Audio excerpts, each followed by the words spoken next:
랑굴사 대표 김진철 목사입니다. 제가 오늘 랑굴사 유튜브에 이렇게 또 인터뷰를 한 목적은 지금까지 국방부는 물 문제, 그러니까 또 환기 문제, 버럭 문제, 소위 삼박자론을 이야기하면서 후전선 DMZ 4km 이상이 장거리 땅굴입니다. 수치로 말하면 5km 이상은 무조건 장거리 땅굴이다. 이 장거리 땅굴이 없다고 지금 대한민국 이 국방부는 지금까지 거짓말을 하고 있습니다. 그래서 제가 이제 이 왜 삼박자론이냐, 물, 공기, 버럭, 소위 삼박자론을 가지고 남측 땅굴을 찾는 사람들, 일명 남굴사의 이 장거리 땅굴을 은폐하는 저들의 그 허와 실에 대해서 간략하게 말씀을 드리기를 원합니다. 결론적으로 이야기하면 이 삼박자론을 통해서 북한에 장거리 땅굴이 없다고 하는 국방부식 논리를 인위적으로 만들어냈다고 생각합니다. 그 주된 이유가 바로 1983년 5월 7일 날 강원도 양구에 북한의 신중철 대위가 기술을 하게 됐죠. 우리가 이제 역사적으로 보면 위장 기술이었다. 결국 그가 이제 공언한 것이 뭐겠습니까? 1990년 3월 3일 날 강원도 양구에 발견된 제4땅굴을 제거함으로써 결과적으로 그가 이제 정보사령부에 소령으로 인간을 하게 됐고, 결국 1995년도 대령으로 예편을 하고, 김대중 정권 2001년도에 중국으로 도망가서 결국 사라졌어요.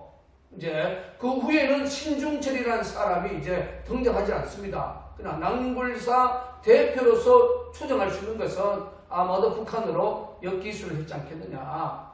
소위 신중철이가 위장 기술을 해서 대한민국 남측 땅굴에 대한 삼박자론을 만들었다. 그러니까 북한은 기술적으로 물 문제도 처리 안 되고 공기, 버럭 문제도 처리 못하기 때문에 후전선 5km 이상 결국 전쟁을 위한, 소위 전쟁을 위한 장거리 땅굴 구축을 할 수 없다고 하는 삼박자론을 만든 최고의 공신이 바로 신중철 위장했던 북한의 대위였어요. 그가 대한민국 정보장교로서 대령까지 달면서 우리가 이제 그 SN 쪽에 검색을 해보면 사성 장군들하고 의형제를 맺었다, 그런 이야기들이 많이 나오는데, 우리 랑굴사 남측 땅굴 진실이 드러났을 때에 가장 언론에 나와서 내가 김일성이라고 그래도 수도권까지 땅굴을 팔 그런 전략적 가치가 있겠느냐. 장거리 땅굴을, 랑굴사 장거리 땅굴에 대해서 강력한 이 반발을 했던 대표적인 사람이 이진삼 씨입니다. 여러분 유튜브 한번 검색을 해보세요. 랑굴사가 2014년 가장 완벽한 북한의 남측 땅굴, 경기도 양주 강사동 지하 22m 45도의 출구형 땅굴을 여러분 SN 쪽이나 유튜브 검색해보면 그 실상을 여러분 볼 수 있습니다. 자, 그러면 삼박자론이 왜 신중철 머리에서 나와서 장거리 땅굴이 없다고 하는 이 논리를 만들었느냐, 여기에 대해서 제가 쉽게 땅굴 사역 19년과 또 먼저 하늘나라 가신 우리 랑굴사 초대 대표 정지용 선생님이 쓴 마지막 책이지요. 민간인 땅굴 백서, 서울 아르덴네의 공포. 이걸 보면 당시 북한에서 기순자에 의한 땅굴 제거가 상당히 많습니다. 이러한 부분을 종합적으로 검토를 해보면, 자, 첫 번째, 공기 문제로 해결 못한다, 그렇게 이야기하는데 천만입니다. 제가 대표적으로 강원도 태백의 석탄박물관 그 지하 저 한번 견학을 갔어요. 또 수도권에는 강명시에 가면 유명한 아연 그 탄광 있지 않습니까? 한번 가보세요. 자, 그 규모가 소위 9층, 10층 엄청난 규모입니다. 그 안에 들어가면 공기 문제에 대해서는 전혀 그런 어려움이 없어요. 그런데 이 기순자들과 또 우리 낭굴사가 지금까지 땅굴 작업을 통해서 특별히 2015년부터 2019년 초까지 우리가 경기도 남양주 수석동 산에서 북한의 녹체험을 우리가 2015년부터 17년까지는 실시간 내보냈지만 18년부터 19년 초까지는 제가 이 체크를 해보면 거기서 강력한 이 가장 많은 소리가 콤프락스 소리와 왕복 압축기 그리고 물을 바깥으로 내보내는 그 펌프 소리 그리고 차강기 소리 이런 소리를 실질적으로 이런 소리들이 거의 주도가 됐습니다. 뭐 여러분들도 낭무서 유튜브를 통해서 한번 들어보면 알겠지만 그런데 땅굴과 관련한 기술자들이 그 정리해 보면 파이프로 그러니까 고압을 이용해서 파이프를 가지고 그쪽에 공기를 막장까지 넣어준다는 거지요. 그래서 제가 우리 그 남구사 초대대표 우리 정종 선생이 쓴 이 책을 보면서 또 19년 동안 사역을 해보면서 그래서 남양주 수석동에서 우리가 압도적인 그 녹청 중에 꼼프락스나 왕국 압축기 소리가 엄청난 소리가 들렸던 그 자체를 제가 정리가 되겠더라고요. 그러니까 막장까지 공기를 부어줘야만이 장전봉 속에 다이아마트를 넣고 터뜨릴 때에 거기서 유독가스가 나온다잖아요. 그러니까 그 막장까지 강력한 공기를 고압에 의해서 쏘주기 때문에 바깥에는요 이 땅굴 안에서는 공기에 대한 어떤 그 숨가품이나 이런 부분을 느끼지를 못한답니다. 그러면 이걸 폐강이나 또 아까 내가 전에 말했던 그 태백 강산 쪽에 한번 가보면요 여러분 공기 문제는 별 지장이 없어요. 그래서 2003년에 그 땅굴과 관련된 기술자 한 사람이 그 차도수죠. 차도수가 일본 아사히 TV에 나와서 정리를 들어보면 이 공기순환 문제를 위해서 또 일종의 가지치기를 한다지 않습니까? 그러니까 주력의 땅굴을 늘어오면서 어느 한 시점에서는 공기 문제를 해결하기 위해서 연결하는 가지치기에 대한 땅굴론을 또 이야기한 것이 있어요. 그러니까 결코 이 공기 문제 때문에 4km 이상 장거리 땅굴을 팔 수 없다고 하는 국방부의 논리는요. 철두철미하게 1983년 5월 7일날 강원도 양구에서 기순에서 위장 기순에서 정보 장교가 됐던 신중철이 머리에 대한민국 국방부가 다 놀아놨다는 것입니다. 그러면 두 번째 물 문제. 물을 처리 못한다. 지하수 문제. 그래서 그 대표적인 논리가 천번의 3공법인데 지금 뭐 이짐삼이나 어떤 우리 남굴사 남친 땅굴 장거리 땅굴에 대해서 구정하는 사람들이 나와서 첫 번째로 하는 이야기가 천번의 3공법으로 이제 북한에서 땅굴을 파 들어오면 그 천번의 3이 북쪽으로 낮추고 남쪽으로 늘어오면 이게 나중에 수도권에 올라오면은 이건 소위 말해서 도저히 불가능하는 그런 그래픽도 만들어서 언론에서 이야기하지 않습니까? 그거는요 장거리 땅굴 없다고 하는 바로 신중철 머리에서 나온 은폐하는 그러한 대한민국 지휘부에서 나온 허황된 논리입니다. 여러분 폐강에 한번 가보세요. 제가 폐강에서 가서 확인한 게 뭐냐면 음물 치수정 공법이에요. 자 그러면 1975년 3월 19일에 발견된 강원도 천원제 이 땅굴 들어가 봤어요.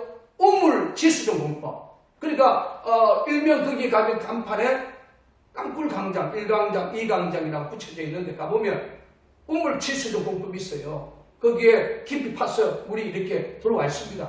그러니까 탄강에서도 실질적으로 수십 킬로로 들어갈 때에 가장 많이 이용하는 것이 우물 치수조 공법입니다. 그러니까 어느 한 시점에서 이 3m의 우물식으로 파놓고 그 고해진 물을 펌프를 통해서 호수나 파이프를 통해서 물을 내보내는 온물 치수정 공법을 가장 많이 사용한다는 거죠.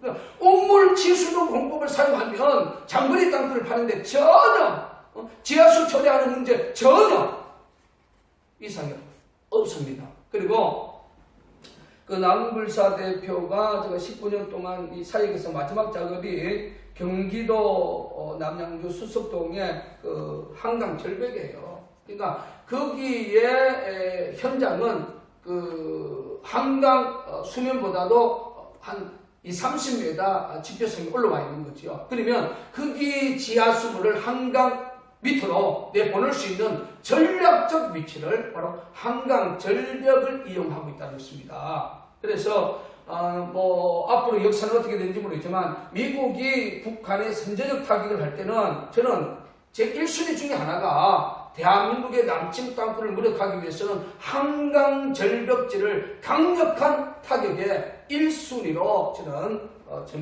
제야 된다고 저 강력하게 요구를 하고 싶습니다. 그래서 전략적으로 한강 절벽지는 저들은 물처리 또한 외부에서 좋은 공기를 끌어들이기 위한 한기 문제에서 전략적 그러한 천연의 자연적 지형을 이용하고 있다는 사실을 제가 정립을 하고 싶습니다. 그러면 이제 세 번째로 버럭은 어떻게 처리하느냐? 그럼 버럭은 두 가지 이야기를 하고 싶어요. 저희들이 전략적 땅굴을 굴착할 때는 소위 현대적 공법이라고 하는 TBM 공법이 있죠. 그러면 TBM 공법에서 가장 최고의 나라가 스웨덴이라고 했는데 지금 스웨덴에서 TBM과 관련된 이 물자들이 북한에 많이 수출됐던 것이 외신을 통해서 발표가 됐습니다. 그러면 저희들이 그 TBM 공법을 가지고 땅굴 굴착을 위한 자기 형태에 맞는, 그러니까 자기들이 사용할 수 있는 조립형 그런 TBM 형태를 만들어서 적용을 하고 있다고 저는 그렇게 추정을 하고 싶어요. 그래서 전략적 땅굴에는 아마도 저희들이 현대식 공법인 TBM 공법이 자기들이 그 재조립된 그런 기계들을 투입한다고 저는 생각하고 있습니다. 그러면 가장 많이 사용하는 공법이 재래식 공법이죠. 재래식 공법에서 저희들이 주로 사용하는 굴착기는 차강기입니다. 그러면 이 현대식 공법, 전략적 땅굴을 들어간 곳에 현대식 공법이 들어갈 때는 콘베이 시스템으로 들어가는 거죠. 여러분 탄광에서 가장 많이 쓰는 콘베이 시스템으로 이 버럭을 처리하지만 북한의 어떤 그 땅굴과 관련된 기술자들의 가장 일관된 정원 중에 하나는 뭐냐면 재래식 공법이다. 소위 말해서 이제 장정동에 다이마트를 넣고 폭발시켜서 이제 그 강력한 이제 암들이 깨어지면 거기서 또 한 번 이제 이 3차 작업을 거쳐서 이제 2인 1조로 이렇게 들 것으로 이렇게 날리는 어느 한 지점까지 날려서 거기서 이제 쌓아지면 그걸 이제 바깥으로 대량적으로 이제 내보낼 때는 컨베이 시스템도 할 수 있지만 거기서 공사장에 쓸 수 있는 그러한 형태로 2차, 3차까지 작업을 한다는 거죠. 그래서 그게 가장 많이 들어갔던 북한의 공사장이 서해 관문공사. 그래서 노무현 씨가 2007년에 북한의 김정일이 만나고 오면서 서해 관문에 한번 그 도착해서 거기에 그 모습을 우리가 그 당시 언론에 봤지 않습니까? 그리고 이제 평양에서 원산까지 고속도로 건설에서 이 버럭들이 많이 사용이 되었다. 그리고 어떤 사람은 금강산 댐 자체가 저희들이 사료댐이기 때문에 금강산 댐을 만들 때도 이런 버럭들이 많이 들어갔다. 이런 부분들이 한결같은 그 북한의 땅굴과 관련된 기술자들의 그런 전문입니다. 그래서 재래식 공법을 거의 주로 사용하기 때문에 2인 1조로 이렇게 날리는 그러한 역할을 가장 많이 하고 있다는 사실을 제가 오늘 애국 시민들에게 이야기를 하고 싶고, 그래서 장거리 땅굴이 없다는 삼박자로 물, 공기, 버럭 처리가 안 된다는 것은 바로 신중 처리의 위장 기술에 의해서 대한민국 당시 국방부 지휘부들이 바로 거기에서